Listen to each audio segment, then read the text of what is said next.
On the 21st of April 2016, an elevator opened inside a private recording complex outside Minneapolis, and the man found inside it was already gone. Within hours, the news had reached every continent, radio stations breaking into scheduled programming, tributes lighting up city skylines from Minneapolis to Sydney within the same single night. Within days, lawyers representing his family had descended on the sprawling white compound where he had lived and worked for decades, searching every room, every studio, every vault, every safe they could find, looking for a single document that would tell them what he wanted done with everything he had built. The search was neither quick nor casual. Investigators and estate attorneys spent weeks methodically working through a compound built, deliberately, to be difficult to search. Its recording studios, storage rooms, and archival vaults spread across tens of thousands of square feet, much of it designed over the years specifically to keep outsiders from ever fully cataloging what was inside. They found master recordings by the thousands, an entire underground vault of unreleased music, one of the largest private archives any musician has ever assembled, some of it reportedly protected behind a literal bank-style vault door. They did not find a will, not a rough draft, not a set of handwritten instructions, not so much as a single signed page naming an executor. Prince Rogers Nelson, one of the most fiercely, obsessively controlling artists in the history of American music, had left behind no legal instructions whatsoever for what should happen to an estate that would eventually be valued at more than $150 million.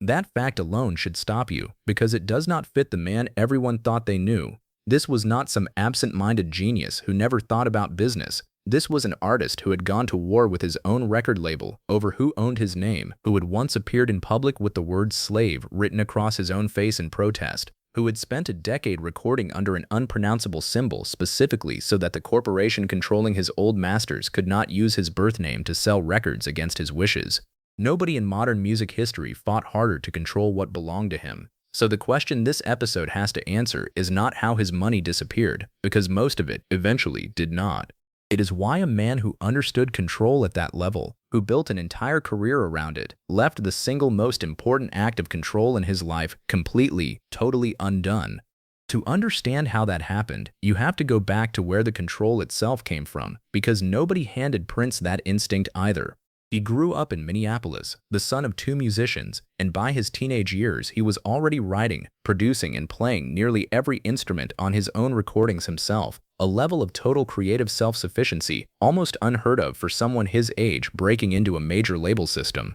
He signed his first recording contract as a teenager, remarkably young for an artist to already be negotiating terms of creative ownership at all, and from nearly that first moment, he pushed for something record executives rarely gave young artists: full creative control over his own music, his own production, his own sound. Early albums, written and largely performed entirely by himself in the studio, established the pattern that would define the rest of his career, an artist who trusted almost no one else with the fundamental shape of his own work. Through the 1980s, that control produced one of the most commercially and artistically dominant runs in popular music, blockbuster albums selling in the tens of millions, a landmark film built around his own persona that topped both the box office and the album charts simultaneously, stadium tours across multiple continents, a body of work spanning funk, rock, pop, and soul that redefined what a single artist working largely alone in a studio could accomplish. Awards followed in proportion, industry recognition at the very highest level, and by the middle of the decade he stood among a small handful of true global superstars,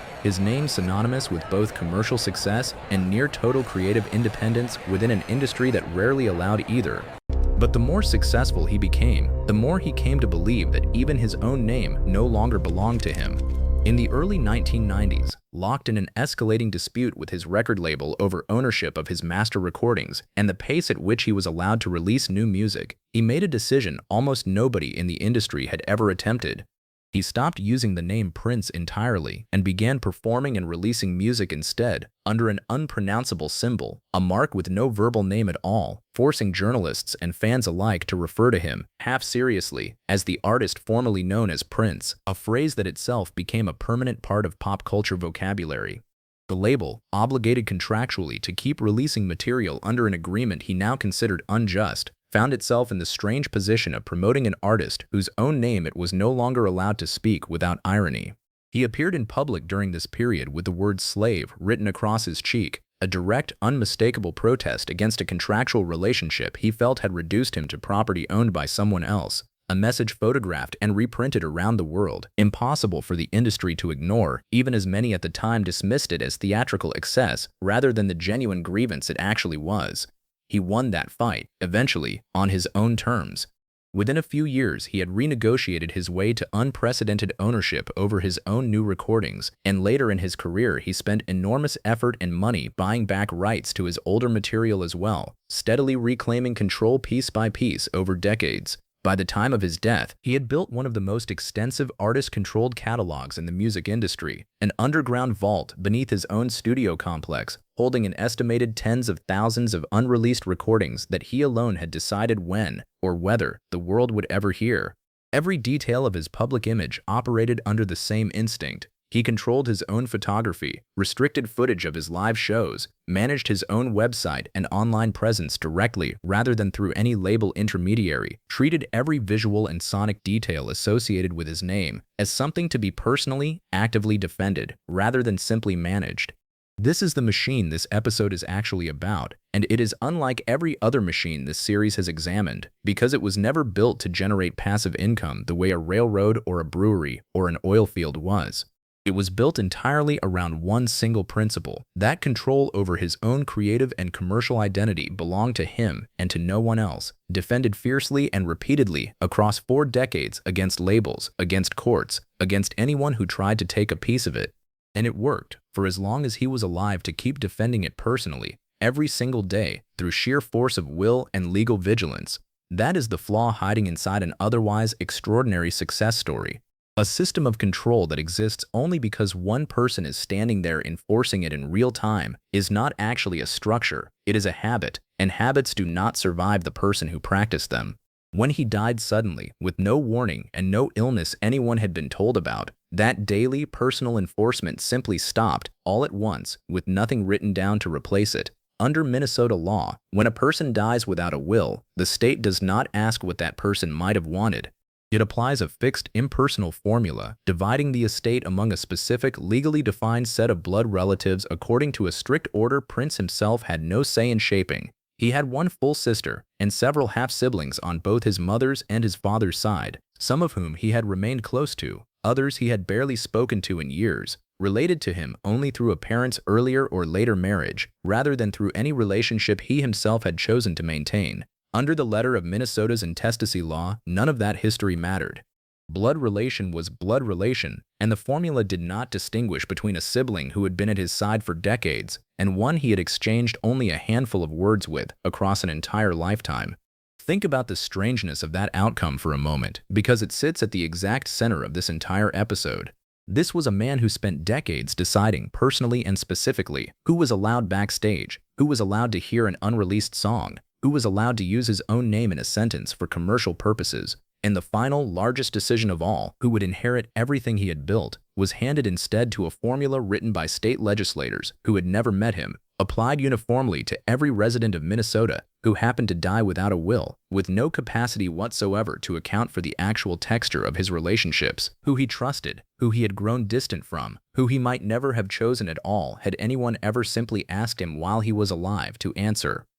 The court appointed a bank's trust department as special administrator to manage the estate while the question of the heirs was formally sorted out, an entirely impersonal financial institution now standing in the exact place where Prince's own judgment had always stood before, running a music catalog and a business empire by committee and by legal procedure rather than by the instinctive, obsessive personal control that had built it in the first place. And the formal search for heirs, once it began in open court, did not stay small or simple for long. Beyond the handful of siblings the state's formula recognized, dozens of additional people came forward over the following months and years, claiming to be biological children, secret spouses, or otherwise legally entitled relatives, each claim requiring its own formal review, DNA testing, and court hearing before it could be accepted or dismissed. One claimant asserted he was a previously unknown son and requested genetic testing be conducted on the estate's behalf. Another arrived represented by an attorney with a filing built around family lore rather than any documentary evidence. A prison inmate in another state filed his own claim from behind bars, asserting a blood connection nobody else in the family had ever heard of. The overwhelming majority of these claims were rejected, several dismissed within weeks once basic testing or documentation failed to support them, but sorting the real claims from the false ones took years all the same. An ever-growing docket of strangers lining up outside a Minnesota courtroom to argue for a piece of a fortune built by a man most of them had never actually met. Each new filing adding fresh delay, fresh legal cost, and fresh uncertainty to a process that had already stretched on far longer than anyone initially expected. The presiding judge, faced with an unusually public and unusually crowded probate docket, took the unusual step of publicly urging the family to resolve matters privately rather than continue litigating every disputed point in open court, advice that would go largely unheeded for years to come. Even once the 6 legally recognized heirs were finally confirmed, the fight over the estate was nowhere near finished, because now a second, entirely separate battle began over what the estate itself was actually worth. The estate's own advisors valued it at somewhere around $80 million, calculated using standard valuation methods for a music catalog and associated assets. The Internal Revenue Service disagreed sharply, arguing the true value, accounting for the full worth of his unreleased music vault, his publishing rights, and his overall brand, was closer to double that figure, and further asserting the estate's own valuation had understated things badly enough to warrant significant penalties on top of the disputed tax itself. That single disagreement alone triggered years of additional litigation and negotiation, expert witnesses on both sides producing competing appraisals of everything from the commercial potential of the unreleased vault material to the ongoing value of his name and likeness for future licensing, the two sides finally settling in 2021, 5 years after his death, on a figure landing close to $156 million, a number that came with its own substantial tax bill attached. A significant share of the entire estate's value ultimately owed to state and federal tax authorities before a single heir ever received a final settled distribution.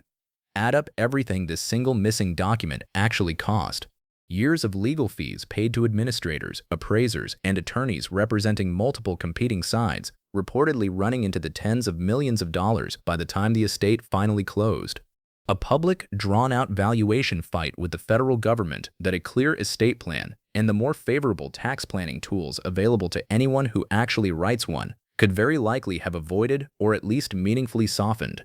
Half-siblings who barely knew each other forced into years of shared formal negotiation over a catalog and a business none of them had built, or, in several cases, even fully understood, and a body of unreleased music, the single largest private archive of its kind in modern popular music, sitting for years under the control of a rotating cast of administrators and courts, rather than the one person who had spent his entire life deciding exactly when and how the world was allowed to hear it. Compare that to the other paths available, because this series has now shown several of them. A formal, funded trust, the kind the DuPonts built to hold a company's shares together for 60 years. A professionally managed estate transformed into an actual working business. The way Priscilla Presley's decision to open Graceland to the public eventually rescued a very different kind of musical legacy from collapse. Even a simple, clearly written will naming a single trusted executor would have kept the state's blunt, impersonal intestacy formula from ever entering the picture at all.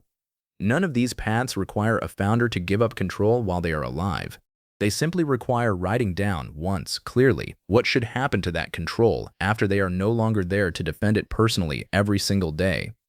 That is the precise, narrow gap Prince's story falls into, and it is different from every other failure in this series. This was never a fortune destroyed by fragmentation, or by a white elephant mansion nobody could afford, or by a manager quietly skimming half of everything for 20 years. This was a fortune built by someone who understood control better than almost anyone else in his entire industry, undone by the one single act of control he never got around to completing, whether from superstition about his own mortality, simple procrastination, or the same fierce, private instinct that made him trust no one else enough to hand them that kind of authority in writing while he was still alive, to exercise it himself. So think back to that elevator and the weeks of searching that followed it, room after room of one of the most carefully guarded creative archives in modern music history, and no legal document anywhere inside any of it. The artist who renamed himself rather than let a corporation control his own name spent no time at all deciding who would control his estate once he was gone.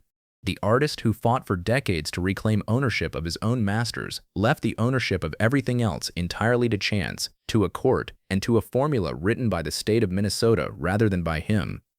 There is no way to know for certain why. Friends and biographers have offered their own theories over the years, some pointing to a private, almost superstitious reluctance to plan for his own death, others to simple procrastination from a man perpetually consumed by the next recording session rather than any paperwork, others still to the same fierce, guarded instinct that made him trust almost no one else enough to hand them that kind of authority in writing while he was still alive to exercise it himself. Whatever the reason, the result was the same. The one document that could have extended his lifelong instinct for control a single day beyond his own death simply did not exist, and no amount of prior vigilance about masters, names, or images could substitute for it once he was gone. Control during a person's own lifetime, no matter how fierce, how total, how hard-won, is not the same thing as control after they are gone. The second kind has to be written down, deliberately, in advance, by someone who understands that the habit of control, however powerful while they are alive to enforce it personally, dies with them unless a document survives to carry it forward.